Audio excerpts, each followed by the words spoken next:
Doctor B R Ambedkar ಕೋನಸೀಮ ಜಿಲ್ಲೆಯ ರಾಯವರಂ ಸಮೀಪದ ಪಟಾಕಿ ತಯಾರಿಕಾ ಘಟಕದಲ್ಲಿ ಬುಧವಾರ ಸಂಭವಿಸಿದ ಭೀಕರ ಅಗ್ನಿ ಅವಘಡದಲ್ಲಿ 6 ಮಂದಿ ಕಾರ್ಮಿಕರು ಸ್ಥಳದಲ್ಲೇ ಸಾವನ್ನಪ್ಪಿದ್ದು 2 ಗಂಭೀರವಾಗಿ ಗಾಯಗೊಂಡಿದ್ದಾರೆ ಎಂದು ಪೊಲೀಸರು ತಿಳಿಸಿದ್ದಾರೆ.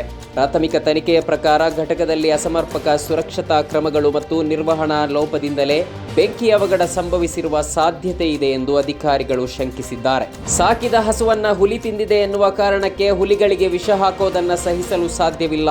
ಯಾರೇ ಅರಣ್ಯ ಮತ್ತು ಪ್ರಾಣಿ ಸಂಪತ್ತನ್ನ ಕೊಲ್ಲಲು ಮುಂದಾದರೆ ಅಂಥವರ ವಿರುದ್ಧ ಕಠಿಣ ಕಾನೂನು ಕ್ರಮ ಕೈಗೊಳ್ಳಲಾಗುವುದು ಎಂದು ಮುಖ್ಯಮಂತ್ರಿ ಸಿದ್ದರಾಮಯ್ಯ ಅವರು ಬುಧವಾರ ಹೇಳಿದ್ದಾರೆ. ಇತ್ತೀಚೆಗೆ ಅನುಮಾನಾಸ್ಪದವಾಗಿ ಸಾವನ್ನಪ್ಪಿದ ಗಾಯಕ ಜುಬಿನ್ ಗರ್ಗ್ ಪ್ರಕರಣಕ್ಕೆ ಸಂಬಂಧಪಟ್ಟಂತೆ ಅಸ್ಸಾಂ ಪೊಲೀಸ್ ಡಿಎಸ್ಪಿಯನ್ನ ವಶಕ್ಕೆ ಪಡೆಯಲಾಗಿದೆ. ಅಸ್ಸಾಂ ಪೊಲೀಸ್ ಸೇವೆಯ ಅಧಿಕಾರಿ ಮತ್ತು ದಿವಂಗತ ನಾಯಕ ಜುಬಿನ್ ಗರ್ಗ್ ಅವರ ಸಹೋದರ ಸಂಬಂಧಿ ಸಂದೀಪನ್ ಗರ್ಗ್ ಅವರನ್ನ ಅಸ್ಸಾಂ ಪೊಲೀಸರ ವಿಶೇಷ ತನಿಖಾ ತಂಡ ಬಂಧಿಸಿದೆ.